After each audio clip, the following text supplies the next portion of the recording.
Hello everyone. मैपोलॉजी में आप सभी का स्वागत है। मेरा नाम है सचिन कुमार और मैं आपको आज पढ़ाने वाला हूँ अपना पहला लेक्चर नंबर सिस्टम। ओके, जिसको हम लोग कहते हैं संख्या पद्धति। संख्या पद्धति इसमें हम लोग पढ़ने वाले हैं परिमेय संख्याएं, प्राकृतिक संख्याएं, सम और विषम संख्याएं, पूर्णांक संख्याएं, विभाज्यता का नियम, इकाई अंक, शेषफल प्रमेय और विलुप्त संख्या। ये जो विलुप्त संख्या है ये रीजनिंग का पार्ट होगा, लेकिन मैं लेक्चर के एंड में इसको भी कवर करते हुए चलूँगा। ओके, इससे तो प्री में इतना इंपॉर्टेंट टॉपिक है, इससे हर साल 3 से 4 क्वेश्चन पूछे जाते हैं विलुप्त संख्याओं से। ओके, और ये जो स्टार मार्क किया हूँ ये मेंस के पॉइंट ऑफ व्यू से बहुत ही इंपॉर्टेंट होगा। डबल स्टार मार्क किया हूँ मतलब ये हर साल आएंगे ही आएंगे, ये क्वेश्चन इससे रिलेटेड आएंगे ही आएंगे। वो मैं अभी आपको कुछ देर बाद वो क्वेश्चंस आपको मैं दिखाने वाला हूँ। ओके, तो बात करेंगे हम लोग संख्याओं के बारे में। बेसिकली ये जो पद्धति है ये हम लोग पद्धति से भी क्वेश्चन आते हैं, लेकिन इसको हम लोग वैदिक गणित में पढ़ेंगे। संख्याओं के बारे में बात करते हैं। संख्याएं हमारे पास मैं इस पे आता हूँ, इससे पहले मैं अपने तरीके से समझाता हूँ। ओके, क्या है, नंबर्स के बारे में बात करने वाला हूँ। नंबर्स हमारे पास दो तरह के नंबर्स होंगे। पहला होने वाला है रियल नंबर्स, सेकंड होने वाले हैं इमेजिनरी नंबर्स। रियल नंबर्स को हम लोग कहते हैं वास्तविक संख्याएं हिंदी में, और इमेजिनरी नंबर्स को हम लोग कहते हैं काल्पनिक संख्याएं। मैं काल्पनिक संख्याओं के बारे में यहीं पे कवर कर देता हूँ। ओके, काल्पनिक संख्याएं क्या होती हैं कि जिनमें आईएथ टर्म होना चाहिए। आईएथ टर्म कंपलसरी होना चाहिए, जिनमें आईएथ टर्म होना चाहिए, या फिर जिनमें रूट के अंदर माइनस वाला टर्म कंपलसरी होना चाहिए, तो वो हमारा इमेजिनरी नंबर होगा। ओके, और यहाँ पे जो आई है, आई को हम लोग कहते हैं, ये जो आई है, आई को हम लोग कहते हैं आयोटा। आई को हम लोग कहते हैं आयोटा। आयोटा आई को हम लोग कहते हैं आयोटा। ओके, ये जो आई का वैल्यू होता है √/-1 होता है। मैं अगर समझ में नहीं आया तो कुछ एग्जांपल्स लेता हूँ जिससे आपको क्लियर समझ में आए कि इमेजिनरी नंबर्स कौन कौन से होते हैं। जैसे 3+5i में लिख दिया तो ये हमारा हो जाएगा इमेजिनरी नंबर। एक और एग्जांपल लेते हैं, क्योंकि इसमें ith टर्म आ गया है ना 3+5i में। एक और एग्जांपल ले लेते हैं, 3+√/-6 लिख दे रहा हूँ मैं इसको। देखो माइनस वाले टर्म भी आना चाहिए, रूट के अंदर -6 लिख दिया यहाँ पे, तो ये भी इमेजिनरी नंबर होगा। अगर मैं एक और नंबर लिखूँ जैसे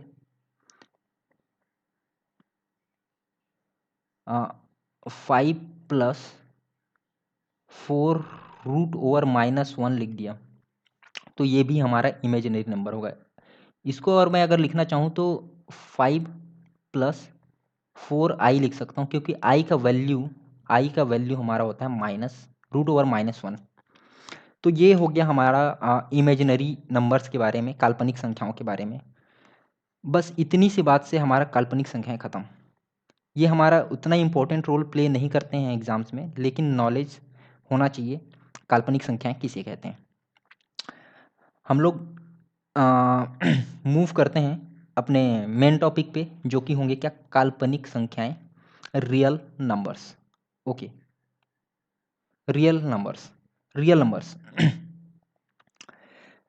उससे पहले मैं एक छोटा सा कॉन्सेप्ट बता रहा हूँ कि ये मान लेता हूँ कि हमारा एक्स एक्सिस है, जो कि -∞ से +∞ तक होगा, जिनमें मैं नंबर्स नोट किया हुआ हूँ 1 2 3 4 5, ये इन्फिनिटी तक जा रहा है। -1 -2 -3 ये -∞ तक जा रहा है। ये हमारा कौन सा, ये जीरो वाला पॉइंट होगा, ये जीरो होगा। ओके ओके, मैं क्या कर रहा हूँ कि इनमें एक्स एक्सिस में मैं एक रियल नंबर्स को डिनोट कर रहा हूँ, इसलिए मैं इस लाइन का नाम रख दे रहा हूँ रियल नंबर लाइन।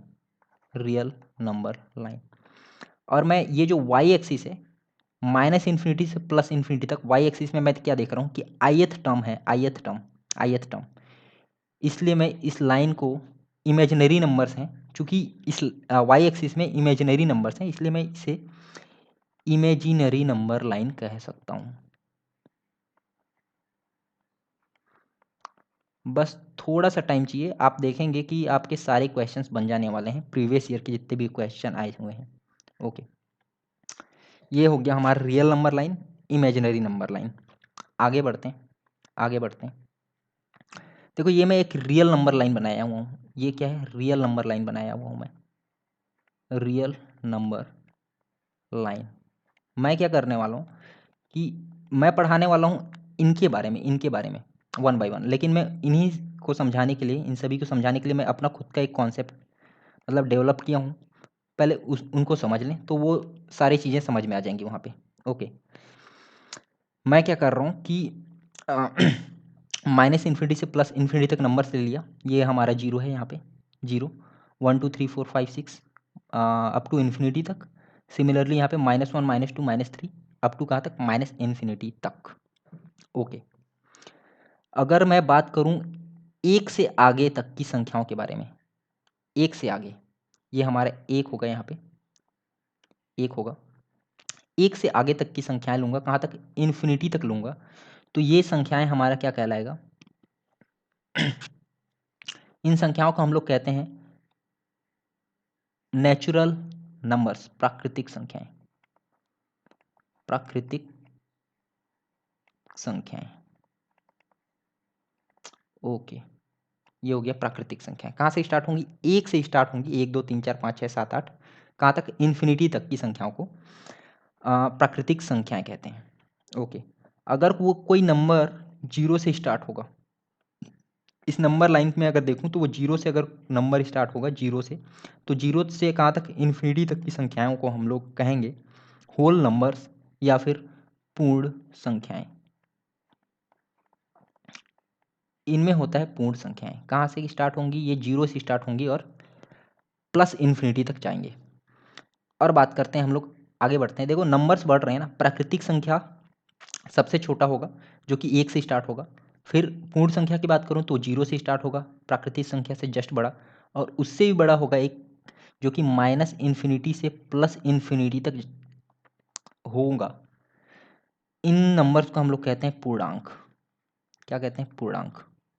ओके, इस पूर्णांक में बात करूं तो यहाँ पे कहीं पे जीरो होगा, यहाँ पे कहीं पे एक होगा, और यहाँ पे कहीं पे -1 होगा, बिल्कुल होगा।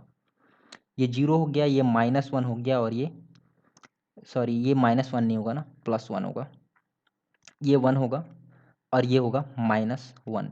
इस पॉइंट पे -1, इस पॉइंट पे जीरो, और इस पॉइंट पे 1।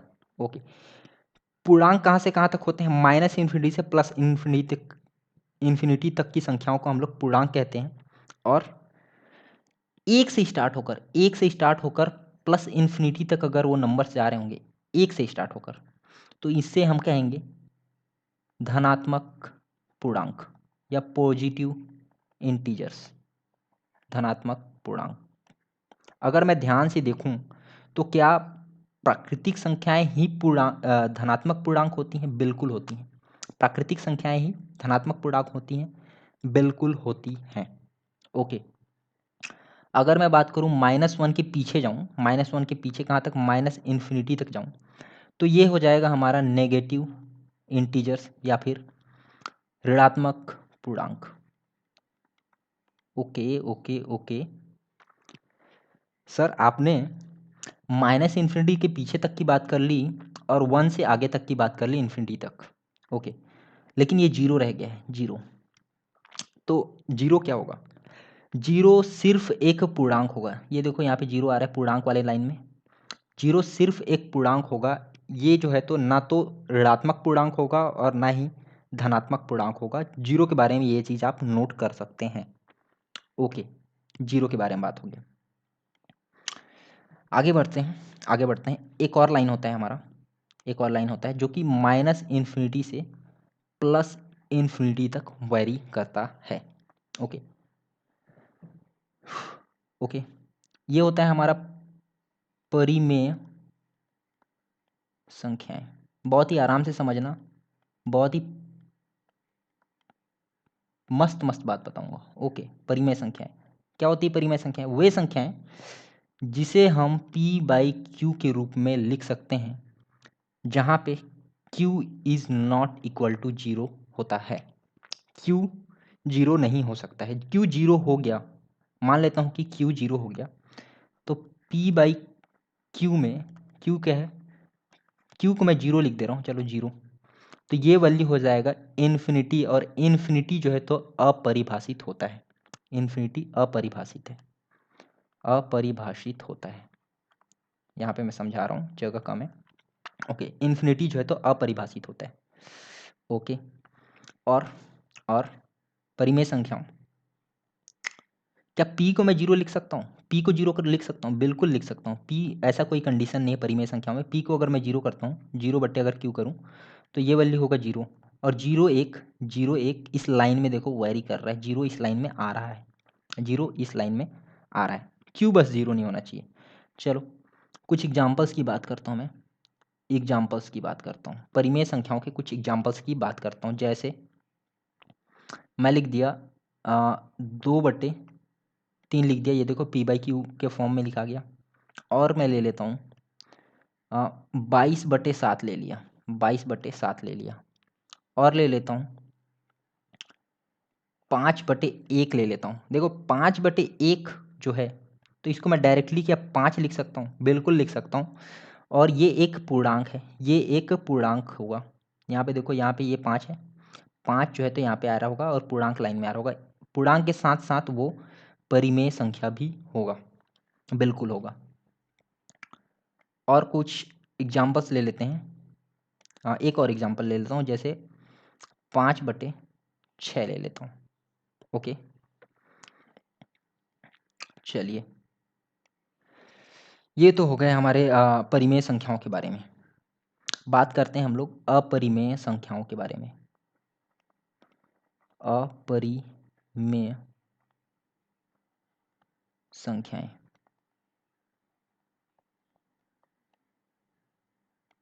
बहुत ही आराम से समझना, आराम से समझना, बहुत आराम से पढ़ाने वाला हूँ।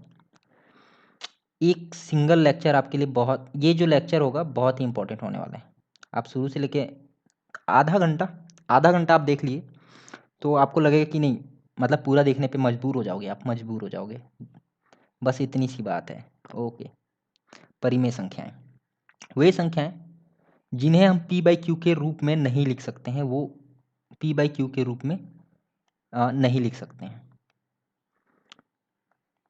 परिमेय संख्याओं का जस्ट उल्टा होगा अपरिमेय संख्याएं। तो इनका जो एग्जाम्पल होगा, एग्जाम्पल ले लेता हूँ मैं, कुछ एग्जाम्पल। जैसे √2 की वैल्यू ले लूँ, √2 की वैल्यू ले लूँ, ये होगा एग्जाम्पल। √3 हो गया, पाई हो गया, एप्साइलन हो गया, और √5 हो गया। ये सारे जो हैं तो हमारे अपरिमेय संख्याएं होंगी।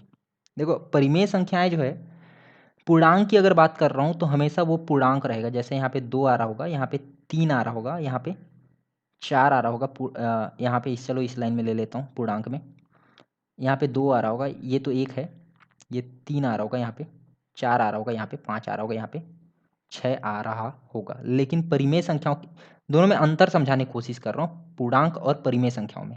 लेकिन परिमेय संख्याएं क्या है कि अगर मैं इसका वैल्यू निकालूं तो क्या होगा, 0.3 6 18 होगा ना, 3 6 18 होगा। फिर बचेगा 6 6 6 6 आ रहा है, डैश डैश डैश, कहाँ तक, इन्फिनिटी तक जा रहा है। देखो मैं क्या समझाना चाह रहा हूँ कि जीरो ये रहा और एक ये रहा परिमेय संख्याओं के बीच में, लेकिन 0.6 यहाँ पे कहीं पे आ रहा होगा, 0.6 यहाँ पे कहीं पे आ रहा होगा, 2/3 जो है तो यहाँ पे कहीं पे आ रहा होगा। जो इंटीजर्स होंगे उनके बीच में परिमेय संख्याएं वेरी करती हैं, और परिमेय संख्याओं के बीच, दो परिमेय संख्याओं के बीच अनगिनत पूर्णांक संख्याएं हो सकती हैं। सॉरी, दो संख्याओं के बीच अनगिनत परिमेय संख्याएं हो सकती हैं। ओके, दो संख्याओं के बीच अनगिनत परिमेय संख्याएं हो सकती हैं।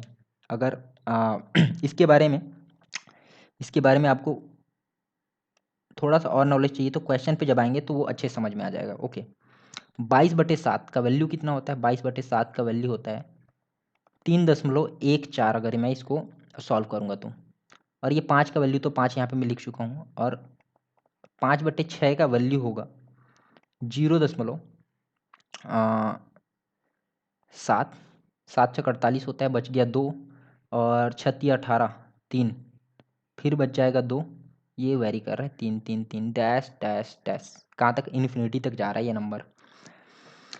22/7 को मैं सॉल्व करूंगा तो ये इन्फिनिटी तक नहीं जा रहा है, इन्फिनिटी तक नहीं जा रहा है, 3.14 ही केवल आ रहा है। ओके, अब बात करते हैं अपरिमेय। दोनों में अभी क्या किया हूँ, पूर्णांक और परिमेय संख्याओं के बीच में अंतर समझाया। अभी मैं परिमेय संख्याएं और अपरिमेय संख्याओं के बीच में अंतर समझा रहा हूँ।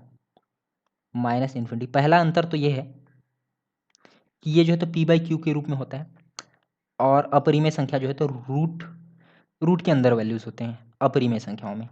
एक और अंतर है, उसको मैं समझाता हूँ थोड़ा सा। क्या √2 का वैल्यू 1.414 होता है, √3 का value 1.414 dash dash dash infinity तक होता है। √3 का value 1.732 dash dash dash infinity तक होता है। और बात करूं पाई के वैल्यू की, तो ये वैल्यू होता है 3.1415 डैश डैश डैश इन्फिनिटी तक।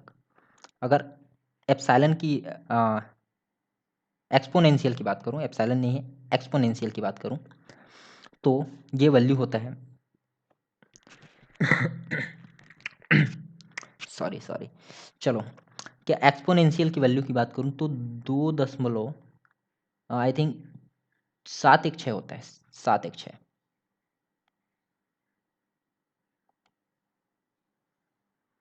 2.716 होता है। Okay, dash dash dash infinity तक। दोनों में अंतर समझाने की कोशिश कर रहा हूँ, ध्यान से देखना, बहुत ही ध्यान से देखना। क्या है कि अगर मैं परिमेय संख्याओं की बात करूं तो ये देखो 0.666 डैश डैश डैश कहाँ तक? इन्फिनिटी तक जा रहे होंगे, ये 6 करके इन्फिनिटी तक जा रहे हैं। लेकिन 22/7 की अगर वैल्यू की बात करूं तो ये वैल्यू 3.14 के बाद रुक जा रहा है। 5/1 की बात करूं तो 5 दशमलव यहाँ पे जीरो मिल रहा है, 5 के बाद दशमलव संख्याओं से पहले ही रुक जा रहा है। और अगर मैं 5/6 की वैल्यू की बात करूँ तो 0.733 डैश डैश डैश इन्फिनिटी तक जा रहा है। ओके, ये इन्फिनिटी तक जा रहा है मतलब वो कभी समाप्त नहीं होंगे, इन्फिनिटी तक जा रहे हैं मतलब। और देखो, एक नंबर ऐसा मिला जो कि इन्फिनिटी तक जा रहा है, एक नंबर ऐसा मिला जो कि दो दशमलव संख्याओं के 2 अंक के बाद वो रुक जा रहा है। ओके, लेकिन अपरिमेय संख्याएं ऐसी संख्याएं होंगी जो कि हमेशा इन्फिनिटी तक जा रही होंगी, उनकी संख्याएं कहाँ तक जा रही होंगी? इन्फिनिटी तक जा रही होंगी।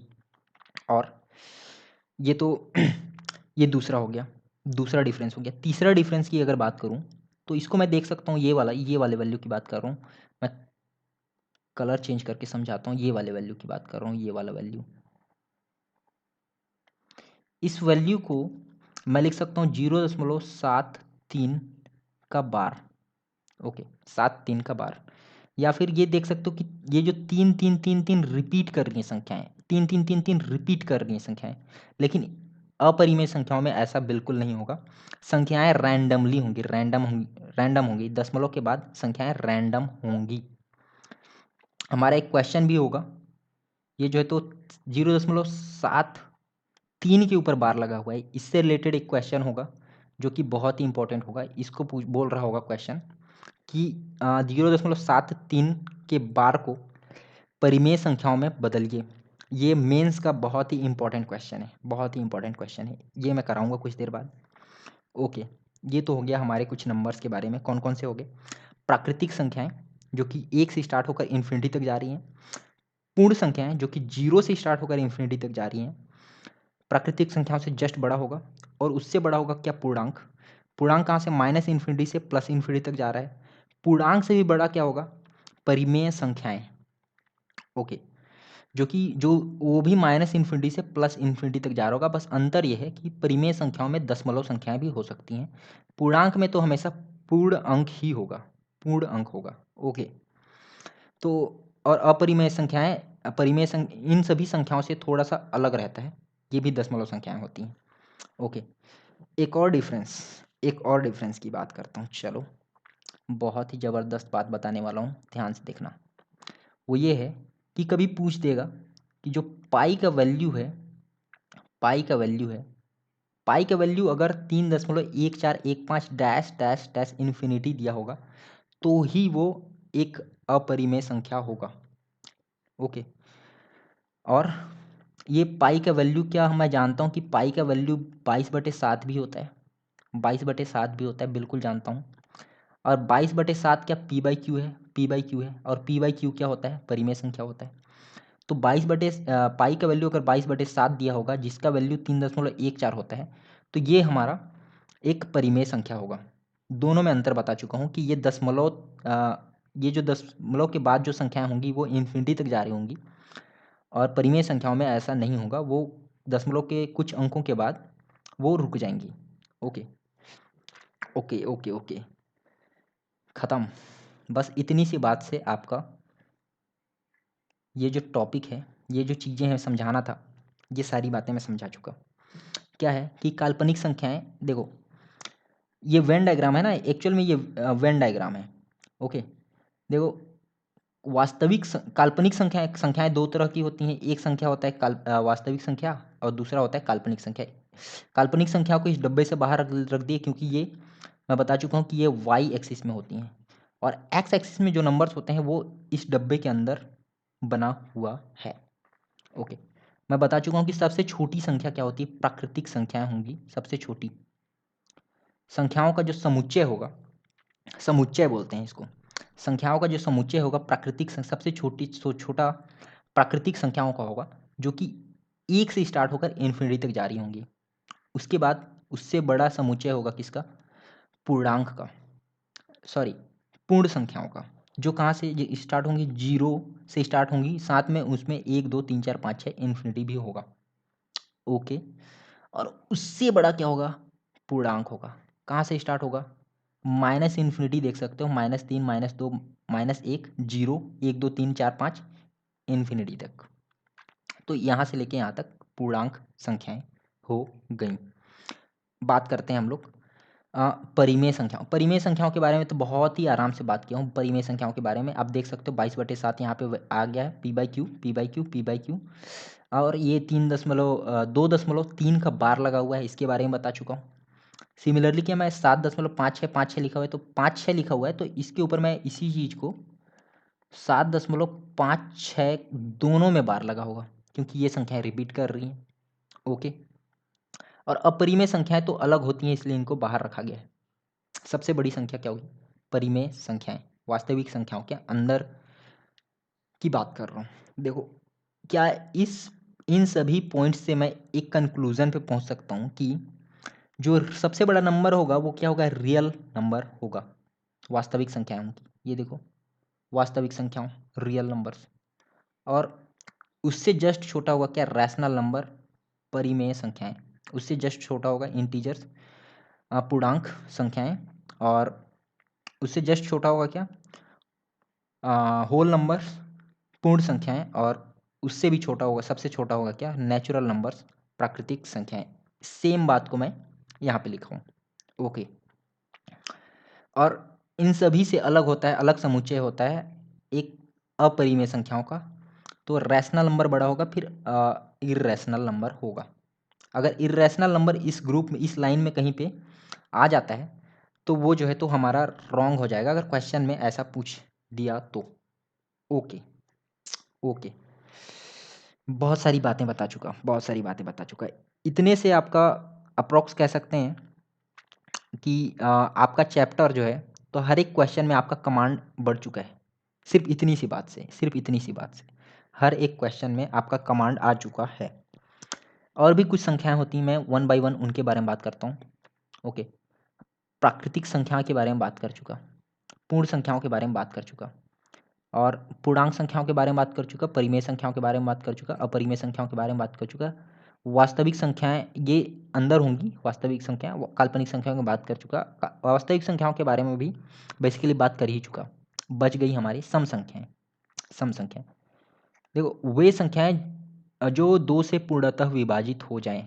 ओके ओके, जैसे 2 4 6 8, ओके, ये एग्जाम्पल में दिया हुआ है, लेकिन मेरा क्या कॉन्सेप्ट है कि जिन संख्याओं के अंत में 0 मिल जाए, 2 मिल जाए, 4 मिल जाए, 6 मिल जाए, 8 मिल जाए, ये सारे नंबर्स सम संख्याएं होंगी। और वे नंबर्स जिनके अंत में 1, 3, 5, 7,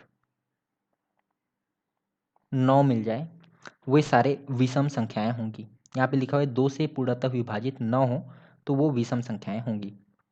ओके, बात करते हैं हम लोग अभाज्य संख्याएं और सह अभाज्य संख्याओं के बारे में। ओके, एक चलो, क्या है हमारा टॉपिक? अभाज्य संख्याएं। अभाज्य संख्याएं, इसे हम लोग इंग्लिश में कहते हैं प्राइम नंबर्स। प्राइम नंबर्स, इससे भी क्वेश्चन पूछे जाते हैं। विलुप्त संख्याओं में तो इसका जवाब ही नहीं है, इससे क्वेश्चन पूछे ही जाते हैं। ओके ओके, कौन सी होती हैं अभाज्य संख्याएं? वे संख्याएं जो एक से विभाजित हो रही होंगी या फिर स्वयं से विभाजित हो रही होंगी, किसी अन्य नंबर से विभाजित नहीं हो रहे होंगे। आप यहाँ पे देख सकते हैं परिभाषा में, वे संख्याएं जो एक व स्वयं के अलावा किसी अन्य से विभाजित न हो, वे संख्याएं कहलाती हैं अभाज्य संख्याएं। जैसे 2, 3, 5, 7, यहाँ पे मैं फिर से समझाता हूँ। क्या है? एग्जाम्पल ले लिया मैं, क्या है, 2 हो गया, 3 हो गया, और 5 भी हो गया, 7 भी हो गया, 11 हो गया, 13 हो गया, 17 हो गया, और 19 हो गया, और 23 हो गया, डैश डैश डैश इन्फिनिटी तक। ओके, अब क्या, परिभाषा के अनुसार वे संख्याएं जो एक तथा स्वयं से विभाजित होंगी, अन्य संख्याओं से विभाजित नहीं होंगी। मैं एक 19 को ले लिया, 19 के बारे में इन्वेस्टिगेट करता हूँ। 19 का अगर गुणनखंड देखूँ तो 1 है और 19 है, इसके अलावा कोई इसका गुणनखंड नहीं है। दैट मीन्स ये किसी और से डिवाइड नहीं हो रहे हैं, इसलिए ये संख्याएं अभाज्य संख्याएं कहलाएंगी। 13 की बात कर लो, 13 का भी गुणनखंड देख लो, 1 और 13 होगा, इसलिए ये प्राइम नंबर्स होंगे। बात करते हैं एक और नंबर, भाज्य संख्याएं। सहभाज्य संख्याओं को पढ़ने से पहले हम लोग भाज्य संख्याओं के बारे में पढ़ लेते हैं। भाज्य संख्याएं,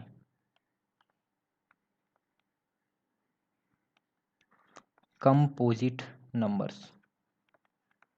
कंपोजिट नंबर्स, ओके ओके।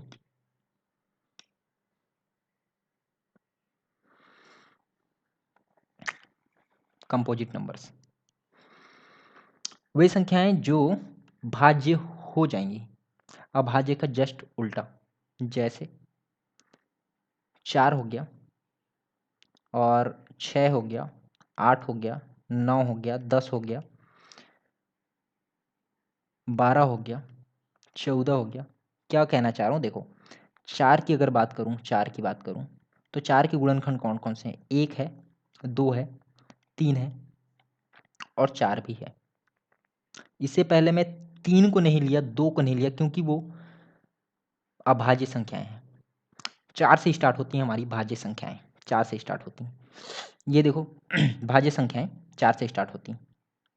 चलो, तो ऐसी संख्याएं जो जिनका जो एक के साथ साथ स्वयं के अलावा अन्य नंबर से भी विभाजित हो रही हैं, तो वे संख्याएं भाज्य संख्याएं कहलाती हैं। जैसे मैं एक और एग्जांपल ले लेता हूँ, 14 का अगर गुणनखंड की बात करूँ तो 1 भी है, 2 भी है, और कौन से नंबर हैं? 7 है और 14 है। तो एक्स्ट्रा 2 नंबर्स एक्स्ट्रा हैं, जो कि 14 के गुणनखंड है या 14 को से भाजित हो रहे हैं, 14 का भाग चला जा रहा है उनसे। ओके, ये बात समझ में आया? ये बात क्लियर है? ये बात क्लियर है? ओके ओके ओके, चलो यहाँ तक ओके। अभाज्य संख्याओं के बारे में बता चुका। एक और नंबर हमारा रह गया है, क्या? सहअभाज्य संख्याएं। सहअभाज्य संख्याएं, चलो मैं उन सहअभाज्य संख्याओं के बारे में यहीं पे एक्सप्लेन करता हूँ।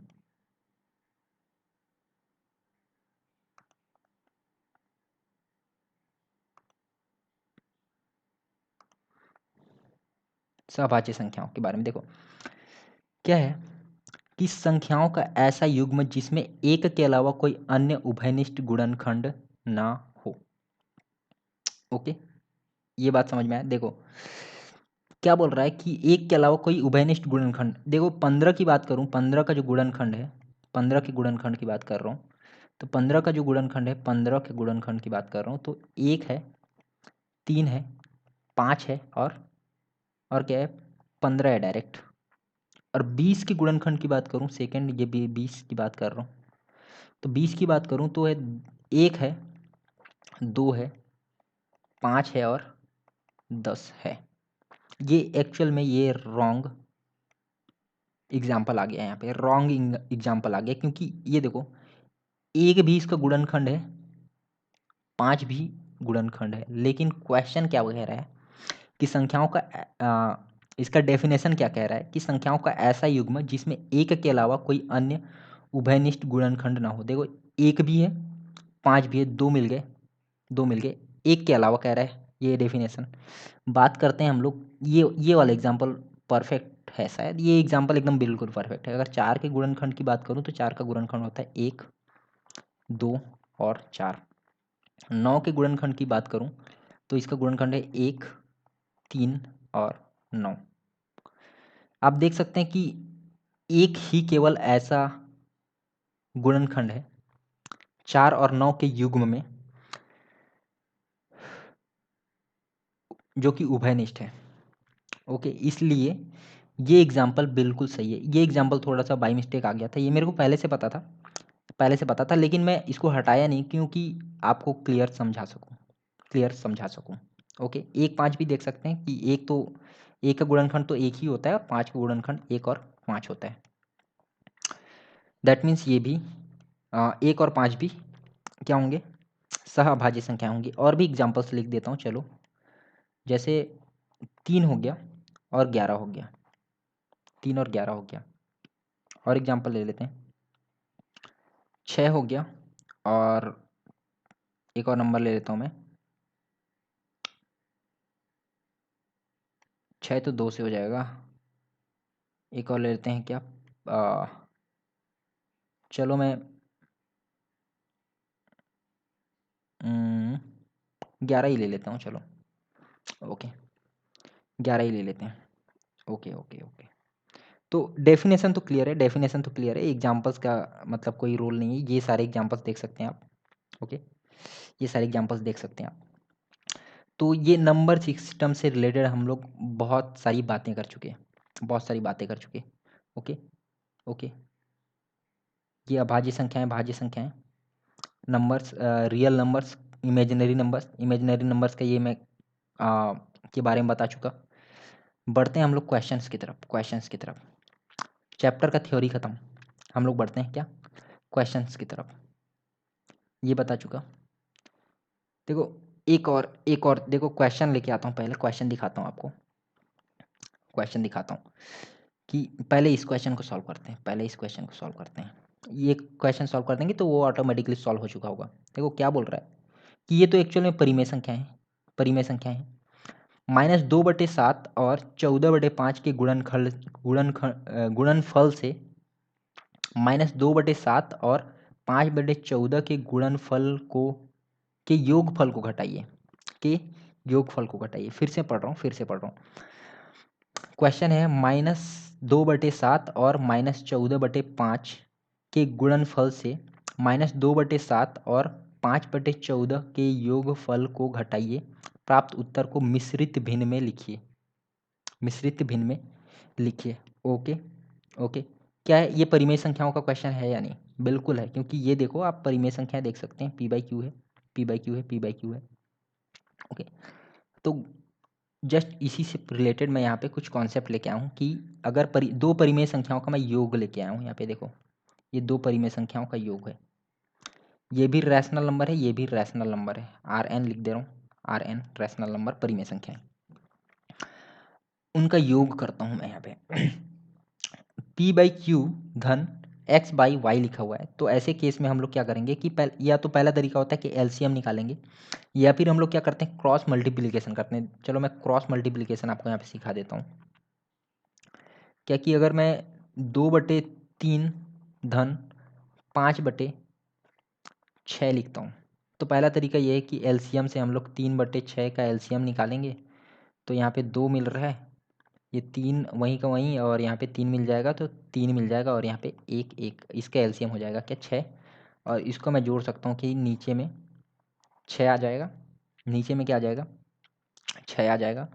और और बेसिकली हम लोग को इसको इसको 6 बनाना रहता है, तो यहाँ पे मैं क्या करूँगा 2 से गुणा कर देता हूँ, 2/2 कर देता हूँ, तो ये 6 बन जा रहा है। और एक मिनट यहाँ पे आपको थोड़ा सा समझ में नहीं आया होगा, उसको मैं फिर से थोड़ा सा यहाँ पे क्या हुआ होगा, यहाँ पे क्या हुआ है कि 2/2 मैं क्यों किया हूँ, क्योंकि इसको मेरे को ये 6 आया है, एलसीएम जो है तो हम लोग का 6 आया है। दोनों का जो डिनोमिनेटर है, दोनों का जो हर है, उसको मेरे को क्या करना है 6 बनाना है।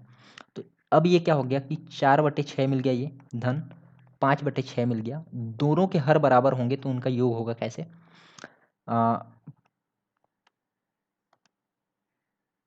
डायरेक्ट मैं नीचे 6 लिख सकता हूँ और ऊपर में लिख सकता हूँ 4 धन 5, और इसको हल करने के बाद मेरे को मिल जा रहा है 9/6।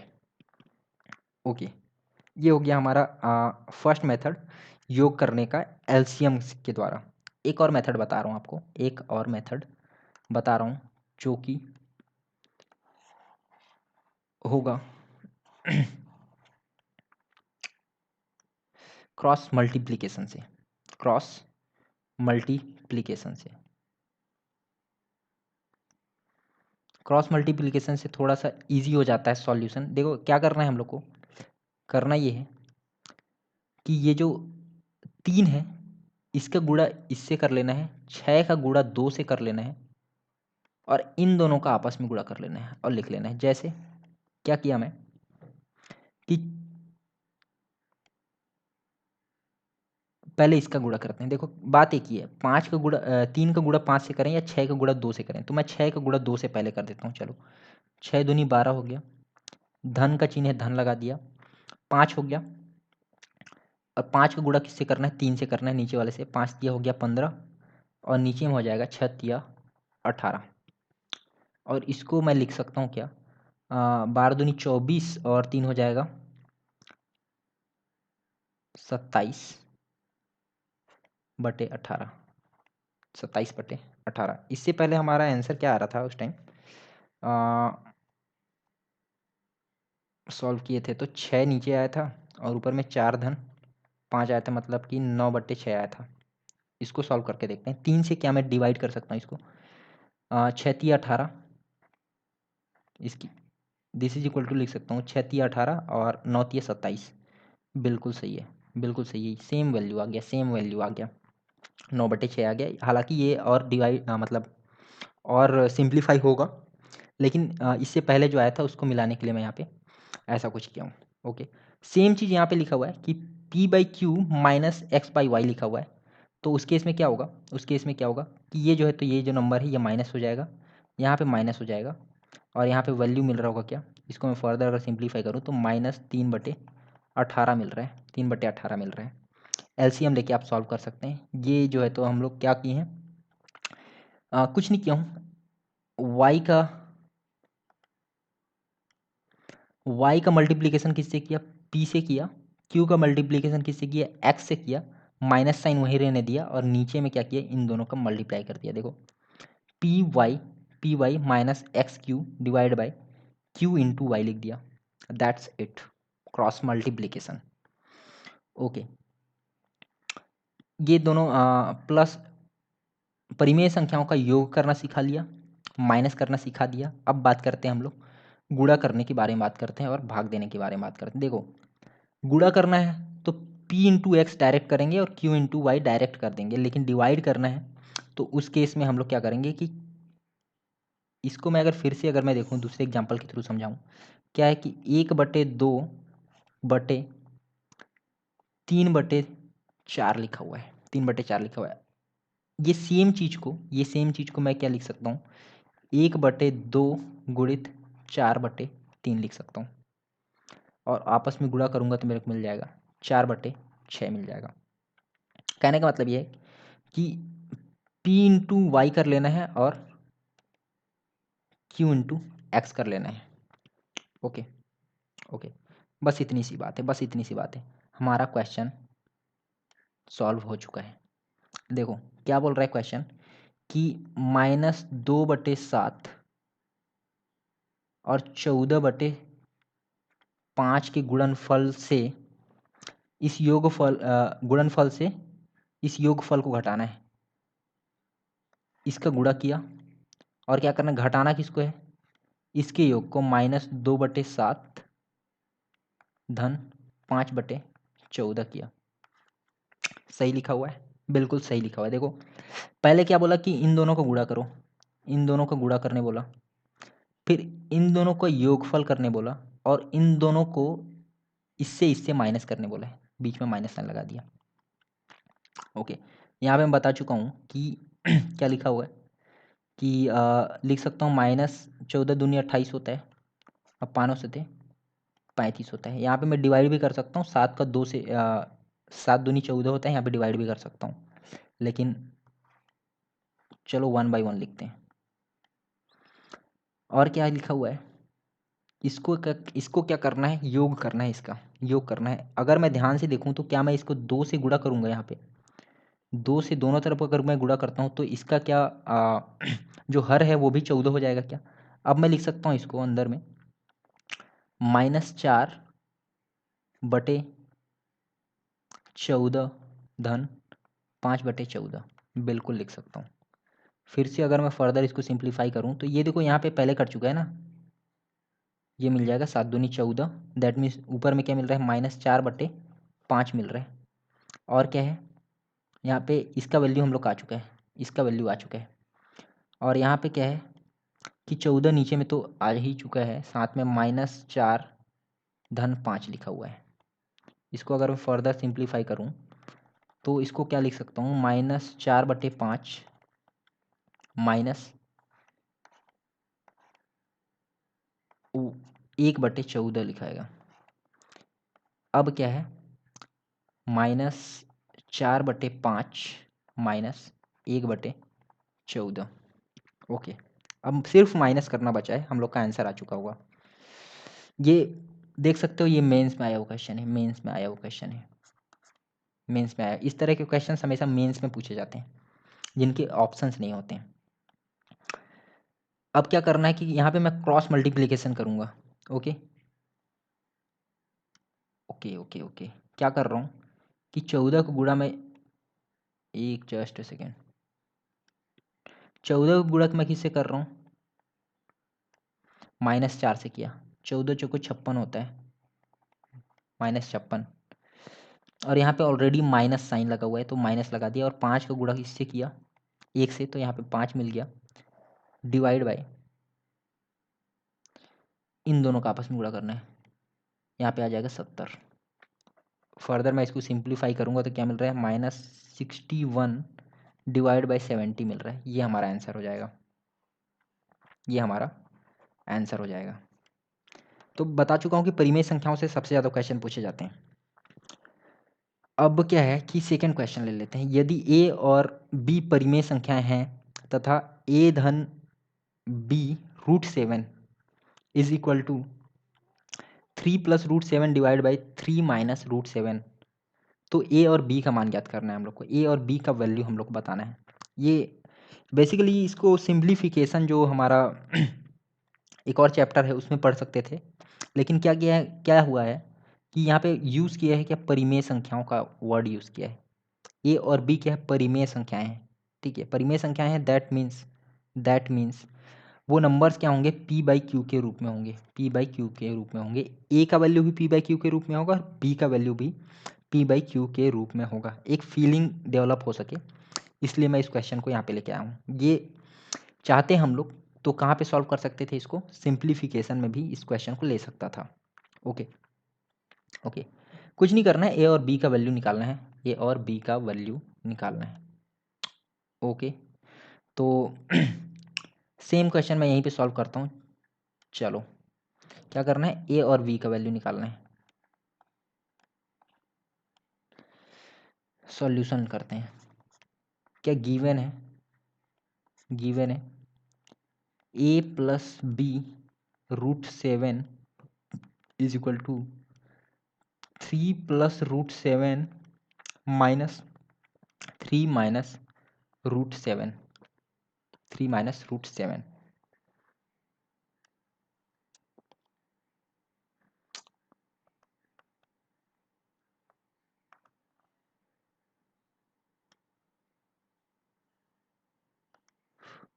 ओके, ये वाला A plus B into root 7 is equal to 3 plus root 7 divide by 3 minus root 7 है, 3 माइनस रूट 7। ओके, इस क्वेश्चन में सिंपल सा फंडा ये है, सिंपल सा फंडा याद रखना है हम लोग को कि रूट 7 तो एक अपरिमेय संख्या है, रूट 7 एक अपरिमेय संख्या है और अपरिमेय संख्या कभी भी डिवीजन के नीचे डिनोमिनेटर में या फिर हर में नहीं रहता है। तो इसके लिए हम लोग यूज़ करते हैं क्या, परिमेय, परिमेयीकरण करते हैं, रैशनलाइजेशन करते हैं, रैशनलाइजेशन करते हैं। ओके, पहले मैं इसको ये कर दे रहा हूँ कि हम लोग कौन से पोर्शन को सॉल्व करने वाले हैं, केवल राइट हैंड साइड को सॉल्व कर रहे हैं, राइट हैंड साइड को सॉल्व करने वाले हैं। राइट हैंड साइड में क्या लिखा हुआ है, लिखा हुआ है 3 plus root 7 divide by 3 minus root 7। अभी जस्ट बताया कि एक चीज़ याद रखना है हम लोग को कि परिमेय संख्याएं, सॉरी, अपरिमेय संख्याएं डिवीजन में नहीं रह सकते, डिनोमिनेटर में नहीं रह सकते या फिर हर में नहीं रह सकते। ऐसे केस में परिमेयीकरण यूज करते हैं, use rationalisation method, rationalisation method.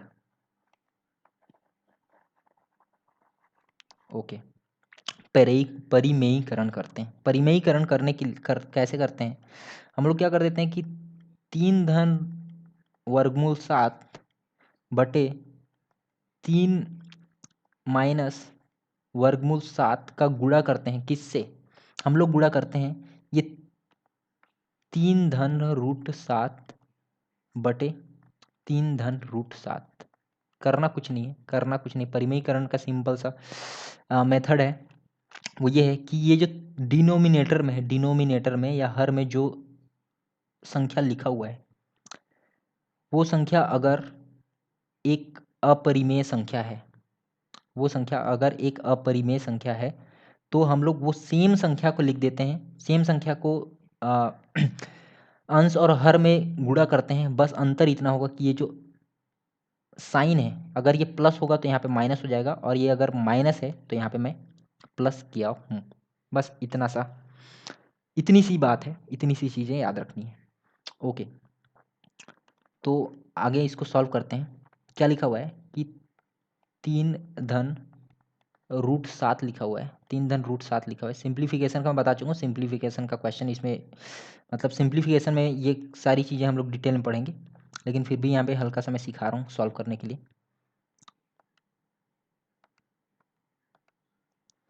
ये देखो, इस चीज़ को यहाँ पे 2 बार सेम नंबर्स लिखे हुए हैं, 3 धन वर्गमूल 7, 3 धन वर्गमूल 7, अभी गुणा हो रहा है उसका, तो यहाँ पे मैं इसको वर्ग लगा दूंगा।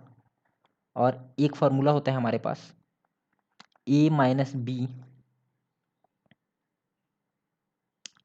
हाँ, ए माइनस बी गुणित ए धन बी का जो वैल्यू होता है वो होता है ए स्क्वायर माइनस बी स्क्वायर। तो यहाँ पे देखो ए माइनस बी यहाँ पे इंटू हो ही रहा है और ए प्लस बी लिखा हुआ है, दैट मीन्स इसको मैं क्या लिख सकता हूँ, 3 स्क्वायर माइनस रूट 7 का स्क्वायर लिख सकता हूँ। ओके, अब इसको सिंप्लीफाई करते हैं, आंसर आ चुका होगा। बस हम लोग को यूज़ क्या करना था, रैशनलाइजेशन मेथड यूज़ करना था इस क्वेश्चन में।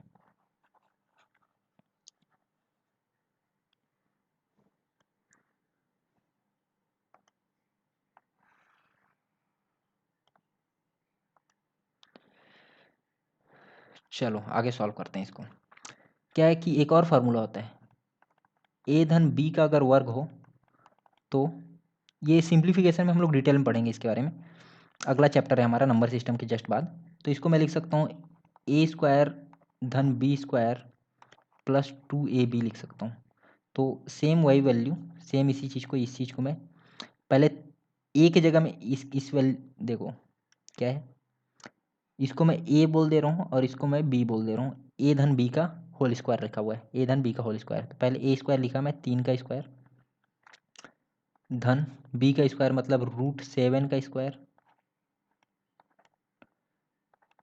और 2ab, 2 into 3 into √7 divide by, देखो 3 3 जा तो 9 हो जाएगा, 3 3 जा क्या हो जाएगा 9 हो जाएगा, माइनस एक और कॉन्सेप्ट देखो क्या है, सिंप्लीफिकेशन पढ़ेंगे, सिंप्लीफिकेशन पढ़ेंगे। इसको भी क्या है कि कहीं भी वर्ग लगा होगा और उसका भी अगर वर्ग हो रहा होगा तो ये सेम नंबर हम लोग का वो नंबर दे देगा। क्यों? क्योंकि ये जो है तो वर्गमूल है ना, ये वर्गमूल है, वर्गमूल से वर्ग जो है तो कैंसिल हो जाता है, तो ये वैल्यू दे देगा हम लोग का 7। वैसे ही यहाँ पे देखो 3 3 जा 9 प्लस √7, यहाँ पे √7 का स्क्वायर मिल गया तो ये भी डायरेक्ट दे देगा 7, ये वैल्यू भी डायरेक्ट 7 मिल रहा है। और यहाँ पे क्या है प्लस 6√7 मिल गया डिवाइड बाई 9 माइनस 7 हो जाएगा क्या 2। और यहाँ पे एक और सॉल्व करेंगे फर्दर, इसको सिंप्लीफाई करेंगे तो 7 दूनी 14, 15 16 प्लस 6 वर्गमूल 7/2। और इसको मैं फर्दर अगर सिंप्लीफाई करूँ तो क्या मिल रहा है, जस्ट अ सेकेंड, 16/2 धन 6/2 वर्गमूल 7। इसको अगर LHS लेफ्ट हैंड साइड से अगर कंपेयर करूं तो लेफ्ट हैंड साइड में ध्यान से देखोगे तो क्या है कि a धन b वर्गमूल 7, a का वैल्यू क्या है 16/2, b का वैल्यू क्या है 6/2। आंसर आंसर क्या है, a इज इक्वल टू 16/2 और b इज इक्वल टू 6/2। अगर मैं इसको फर्दर अगर सिंप्लीफाई करूँगा तो ये वैल्यू आ जाएगा 8 और ये वैल्यू दे देगा 3। दोनों आंसर सही है, 16/2 भी लिख सकते हो, 6/2 भी लिख सकते हो या 8/3 भी लिख सकते हो, बिल्कुल सही है। ठीक है, क्योंकि ये पूर्णांक भी तो परिमेय संख्याएं ही होती हैं, पूर्णांक भी तो परिमेय संख्याएं ही होती हैं। ओके, यहाँ पे परिमेय संख्याओं का योग करना सिखा दिया, उनको क्या करना सिखा दिया, घटाना सिखा दिया, गुणा करना सिखा दिया और उनको भाग करना भी सिखा दिया। एक और क्वेश्चन में, चलो इसको आप खुद से सॉल्व करना, थोड़ा सा मैं एक क्वेश्चन है हमारे पास, ये सिंप्लीफिकेशन का ही है, लेकिन इस इन सबको हम लोग सिंप्लीफिकेशन में डिटेल में पढ़ेंगे। जैसे क्वेश्चन लिखा हुआ है, क्वेश्चन है हमारे पास 9